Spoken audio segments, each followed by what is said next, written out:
ഇന്ന് നമുക്ക് ദോശയുടെ കൂടെയും ഇഡ്ഡലിയുടെ കൂടെയും ഒക്കെ കഴിക്കാൻ പറ്റുന്ന ഒരു നല്ല തക്കാളി ചമ്മന്തി എങ്ങനെയാണ് ഉണ്ടാക്കുന്നതെന്ന് നോക്കാം. ഇത് ഇഡ്ഡലിയുടെ കൂടെ കഴിക്കാനാണ് ഏറ്റവും നല്ല കോമ്പിനേഷൻ.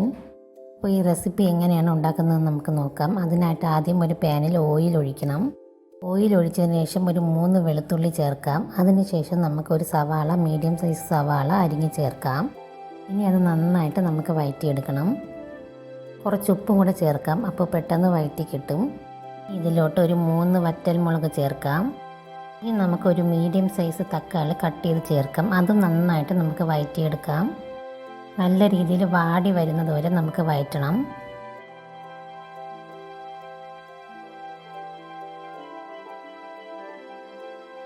അപ്പോൾ ഇത് നന്നായിട്ട് വാടി വന്നിട്ടുണ്ട്. ഇനി ഇത് തണുത്തതിന് ശേഷം നമുക്കൊരു മിക്സിയിലെ ജാറിലോട്ട് അടിച്ചെടുക്കാം. ഞാനിവിടെ ഒട്ടും വെള്ളം ചേർക്കാതെയാണ് അടിച്ചിട്ടുള്ളത്.